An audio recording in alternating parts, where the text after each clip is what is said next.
Henthoiga Soniaga nok noktana kanasu thausada wari sanaduna leiri.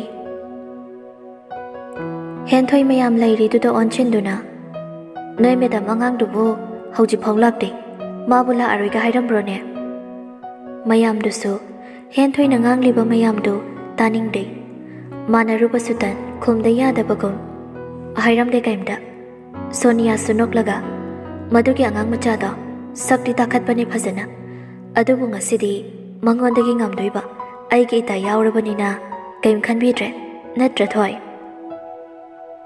Henthoisu usittana noklaga mani magumbana ingonda kaidongamdoiba nakandagi khonjal amana nakhoinigi warida tagena tabani tabu yang wari jahi su phana ngang natre haibabu wakhalde angangi wakhal tawrine khonjal dugi maikaida mayamdu loina yengthori hairakliba khonjal du adai kana ki sunatte henlai magini henthoidi henlai magi wahai duda sauning mani yadre mamitu sukhana henlai madi yengduna angang noina nganta nupa aphaba phatana leisilaga likhat biga sudauri namai du ikaidro hairakliba angang macha daba mawong duda sauning ngambadagi nokningba oina phawri henthoidi henlai mana kaim khumlakdaba duda sauning be hengalei angang soinaw nangna mi usitaba saradana phamlambadagi phuklawna hogatuna henlai magi manakta yamna thuna sangshin khupangna thage haiduna makhutu hek thangatpaga henlai mana karimnana noi hauna biraba maram leita noina sauningba mida khupangna thabagi haina bise hairakliba wahaiduda thangatlamba makhutu sat ama konchinduna mana hairakliba du ngarang Soniana mangonda khupangna thage tawbaduga henthoina amunga si tawbasiga chap manabaduda hairakpani nang henlai madi nokmi nangga lairi nangna sidala ise maramga leibra natragana leiba lakbra maramdudi khangjagedana henthoisu sauna nangna maram khangaga kaidauge haibano henlai masu henthoigi manakta yamna nakna sangshinduna aise mafam sigi mapu nangna mafam sida lakba customer mapu mana customer da hangba wahangduni aina hangisi sida nangna wachoi ngangbagi kai ganarige henthoi maning haifet handuna maram haibu nangna thabak lakano hairiba Sonia se mafam sida thabak yawhanba amuk sukarimnana nang paisa kyam paunge ai pige mine henjanba yadaba henlai mani madi aina thabaktagi la ano haiduna tanthokrabani sida nangna phana lak hairaso aini yadoi nati nangbu paisa kya paiba mino nangi paisa dagi hengalaga nangonda piba ngamba arki henlai mani yengna batare nangna ngambra aina ngambra haibadu asi haiduna grong thokirami Sonia su phamlambadagi hogatuna henthoibu tanaki thokriba ani tuda yengduna ayuk shida dawga loina hatle amuk suma yam duda onchinduna lakpa kayam kuire ani se nupi amana madam kuire lakpa mathangdadi makhoi ni se manungda changhanganu kaigumba laadi hai madam henlai masu kari wale haidori yeksili ngarangdagi haidorabadi mafamdu phana nali amuksu lai thariba adamda lakduna yengli napi singdusu amta hauramdre mafamdu taru lairamli lai khara su sali pami khara da lai heknaba lairiba makhoi singduna lai saliba singdu heklami khara amana hekliba lai singdu chakhaiduna cherang apapa amagi mathakta thamli henlai masu lai paliba singdugi manakta changduna yengli leibak makhadasu chotli tawri ngasai ayuk nganta ising chairambagi mawongda henlai ma tablapna lai hekliba amada hanglei inama ngasai ayuk nganta ising chairamba male ahoi madam aikhoina ayuk nganta laaga chaijabani ising chainaba thamba Ka Gorogi Machado, Nai Haiduna, Thama Silakidre, Matam Sida, Aduna Lake Singdusu, Ising Chai the Bakoi when a Koitabani, Ka Gorona di, I could a Sinaramani, Lacing Se, Ising Karakara Chaibu, Malak Drip Hobody Haiduna, I Koisunong ni di Chairami, Karalay Bakadi, Adom Chai Kidre. Henlay Ma, Wakal Mayak Kalaga, Adudi, Kakagi number, Amta Bibiro, I warim the Sanajagi. Hoyani, Piraki Medam. Nupiduna, Gorogi number to Hirami. Henlay Masu, Magi Fondu Putokduna, Gorogi number to step Tokshinduna, Gold Orami. Gold to so mukto with a pirate day. Hanjin Tobada, go the Tanga Paikalaglami. Hello, Gana. Henlay Matapna, Gagagoro Natro. Money, Gana. I Singa Garden Gi, Mapu Arke Luching Hen Bagiloina Bini. Mapam seeing Silla Haiduna, Aina Narang Yingshin Jabani. Gagasu, Lady Bamayam Duna, Gagagi Angang Haiduna, Lagdaba Tama Suri Hailagdaba. Gaida Wayaraga Haiduna, Goldo Jarabani. Oh, sorry, madam. I madam ne Hypakang Jahodre. Kaka, Angang Duna Patriba, Gayo Nangam Madam, I sukai Haidu no Hungry. A sing with the Hibi Kaka. Goro do no guide about Conjalda. Kurugi Matamda, a bomb of a lady, a tomb of Madame the operation thou hiding, Doctor. I supposha late the bana, Hojipo Ijabu operation thou than a lady. Henlay Manungaitana, Kaka, Aduki the Makam the Kaluno, Najamading Pangjagi. Madam, Yarani.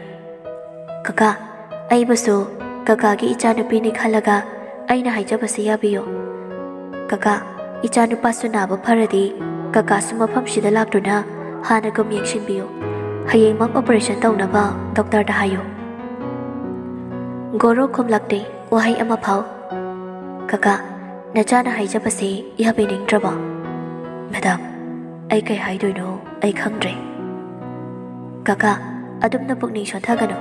Kakagi ni Haibada, I koi miam lady. Kari hospital loirabano. Rims Dani. Oh, Adudi Kaka, I saw him lucky. Operation Tau Naba Doctor Dahayo. Hojiki Oinadi, I should hamage. Oh, madam.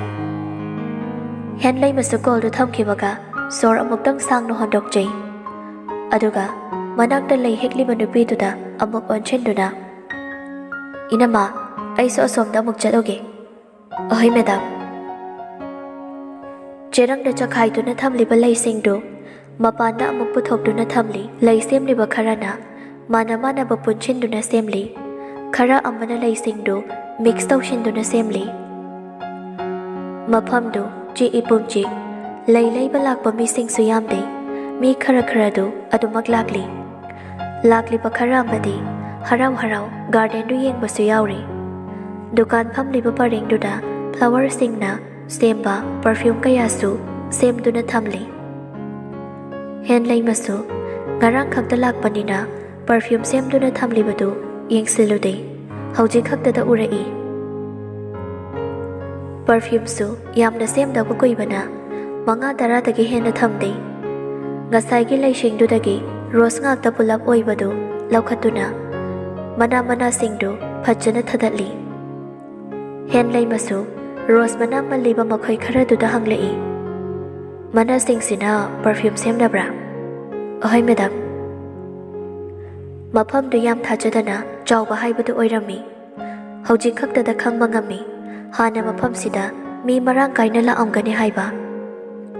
Pung sumarita silakpana, mayam do, pochay lo shina do na, hana batawri. Lay hegli bakarana, garden do, ising kara jay tokli. Henlay masu, mayum hanaba, driver do kau do na punna halaglami. Mana lakpada, geres da luching hen bagi gari lay rambaduda, adu makhang mangamli. Luching hen bahalagle haibado. Masu gari da kitap na kumthaduna, imung da changai. Nonglen ga luching hen baga, living room ki sofa do da phamduna, wari sana do na lady. Nonglen, Henlay machanglakpado ubada, kaushilai. Chat hoy, chango. Pabung wa khara haige. Hen lay masu tapna changak Luching hen mana phamli bo sofa du gina kanda phamlai. Nonglen chu makha tarai. Atai nade. Pabung na sunang wanda ngarang haikri. Ay haying chatlani haiduna. Adubo pabung na haigadabadi. Nakhoi ani na yumsibu. Tek ta kai tani ying silam. Hojikti nakhoi gi khutta lairabani. Ani maktu chapmana na. Ahoy pabung. Yari. Nakhoi ni suwaramani. Halakpagi dress hongdok jaruro. Ahoy pabung. Ani du phamlambadagi haugatuna masa gi room da changnarei. Luching hen badi magi room de hek yobaga phamong da dress ga hong da khai long ne hiplami. Som da su ngamba pung manga khara hela phau milin hoi ki thonga da milin pu thoklakpa ngai duna leiri. Milin chu hatu thongal da thoklaktuna tiphina mama khuta pairakli ngamba da pirai. Se ngamba nokhi tiphin du lokshin duna hauran he ngaside ituna thongba inchang sa dore. Milin du sugatuna yam khat kanu da aina kaida khalage nangna khajilak panadro. Milin chausinaraga aingonda ka taishile yar chalo na saki yengde. Aidi chaloi ngasidi noida dum lairadamani.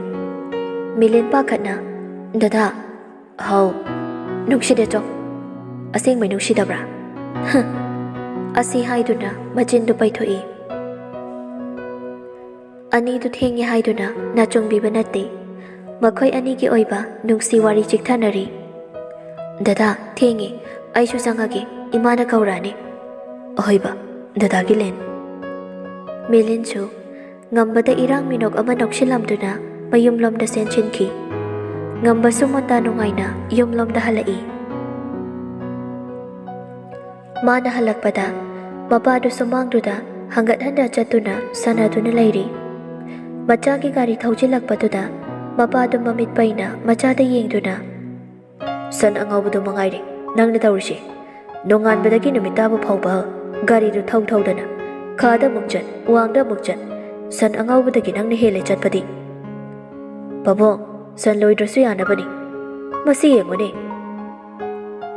Asi haiduna Phuge haiduna machagi manakta sangshilai. Ngambasu mapana sangshilakpaduda hotana senchinki. Mapasu machana senchinki baduda machina tablapsolai. Masigi angangse karam ngangna doinu. Aina ngangi ma manada hapide. Phagi khara datho khara dashinada daudana lei. Ngambasu magi rumna changshilakduna rumgi thongdu lonchili. Sorshu thabet holi. Hais, siramnida, masigi sirai dangchina phubada. Amuk soti pindu, gari da thamlambadu ningsinglapduna. As, aidi gari da dum yalaga thamlami. Madugi chirai dangduna ukradi lori, ai lori. Lonchili bathongdu, amuk yam thuna hangdokduna sumang da thoklai. Haibaga tawbaga, mapana ti pindu paiduna leirambaduda, makok paide da khai. Aina khangabani. Mamichi yam thobani se. Prap sangsinduna mapadagi tiphindu satmuli. Lanthoi basu machana tiphindu makhutagi munkibaduda machada ngakna yenglai.